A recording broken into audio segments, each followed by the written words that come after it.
نحمدہ ونصلی علی رسول الکریم اما بعد فاعوذ باللہ من الشیطان الرجیم بسم اللہ الرحمن الرحیم اللہم صلی علی محمد وعلی آل محمد وبارک وسلم عن امیر المومنین ابی حفص عمر بن خطاب رضی اللہ تعالی عنہ قال امیر المومنین ابو حفص عمر بن خطاب رضی اللہ تعالی عنہ سے روایت ہے کہ وہ کہتے ہیں سمعت رسول اللہ صلی اللہ علیہ وآلہ وسلم یقول کہ انہوں نے سنا ہے کہ رسول اللہ صلی اللہ علیہ وآلہ وسلم نے فرمایا انما الاعمال بالنیات کہ اعمال کا دار و مدار نیت پر ہے وانما لکل امرئ ما نوی ہر شخص کو اس کی نیت کے مطابق جزا ملے گی ومن کانت ہجرتہ الی اللہ ورسولہ فہجرتہ الی اللہ ورسولہ اگر جس کی ہجرت اللہ اور اس کے رسول صلی اللہ علیہ وآلہ وسلم کے لیے ہے تو اس کی ہجرت تو اللہ اور اس کے رسول صلی اللہ علیہ وآلہ وسلم کے لیے ہی ہے ومن کانت ہجرتہ للدنیا یصیبھا اور جس کی ہجرت دنیا کے حصول کے لیے او امرأۃ ینکحوھا یا کسی عورت کے نکاح کے غرض سے فہجرتہ الی ما ہاجر الیہ تو اس کی ہجرت تو اسی کے لیے جس کے لیے اس نے ہجرت کی۔ نیت کہتے ہیں ارادے کو اور اصطلاحی طور پہ اس ارادے کو کہتے ہیں جو کہ فعل کے ساتھ متصل ہو، اور ہجرت کہتے ہیں اس ترک کر دینا، چھوڑ دینا، اور شرعاً دین کو بچانے کی خاطر دارالکفر سے دارالاسلام کی طرف چلے جانے کو ہجرت کہتے ہیں۔ اور رہا فرمان نبی کریم صلی اللہ علیہ وسلم نے اس حدیث میں یہ حقیقت کو واضح کر دیا ہے کہ انسانوں کے تمام اعمال کے اجر و ثواب کا انحصار اور قبولیت کا انحصار نیت پر ہے۔ اگر عمل کرنے والے کی نیت درست ہے تو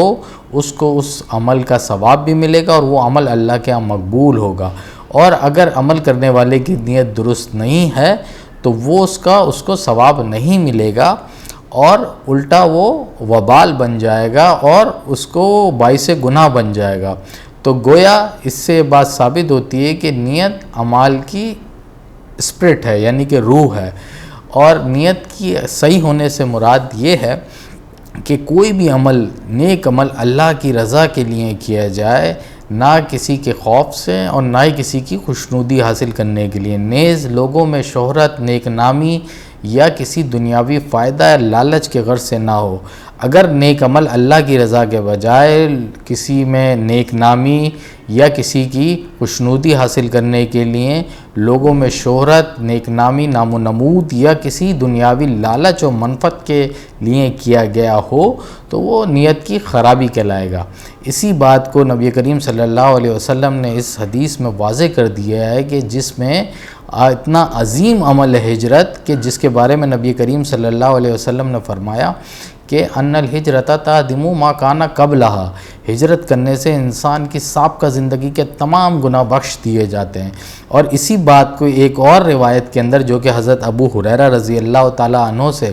مروی ہے کہ آپ صلی اللہ علیہ وآلہ وسلم نے فرمایا ان اللہ لا ينظر الی صورکم واموالکم ولکن ينظر الی قلوبکم واموالکم، کہ بے شک اللہ تعالیٰ تمہاری شکل و صورت، مال و دولت کو نہیں دیکھتا بلکہ وہ تو تمہارے اعمالوں اور دلوں کو دیکھتا ہے کہ تم عمل کس نیت سے کرتے ہو۔ اور اسی نیت کے اخلاص کو اللہ سبحانہ وتعالیٰ نے تقوی سے تعبیر کیا قرآن مجید فرقان حمید کی آیت نمبر 37 سورہ حج کے اندر اللہ تعالیٰ ارشاد فرماتے ہیں لن ینال اللہ لحومھا ولا دماؤھا ولکن ینالہ التقوی منکم، کہ اللہ تعالیٰ تمہاری قربانی کا گوشت یا خون نہیں پہنچتا ہے بلکہ اسے تو تمہارا تقوی پہنچتا ہے، یعنی کہ تمہارے عمل میں اخلاص ہے یا نہیں۔ اگر عمل میں اخلاص ہو تو محض چھوٹا، معمولی اور حقیر سا عمل بھی اللہ کے ہاں اجر و ثواب، قبولیت اور انسان کی نجات اور سرخروئی کا سبب بن سکتا ہے۔ آج کل قربانی اور نیک اعمال کے دن ہے تو اللہ تعالیٰ شیطان کے شر سے اور ہماری نفس کی شرارت سے ہم کو بچائے، اور آپ اس رسول فرمان رسول کو آگے بڑھائیں تاکہ میرے اور آپ کے لیے صدقہ جاریہ بن جائے۔ السلام علیکم ورحمۃ اللہ وبرکاتہ۔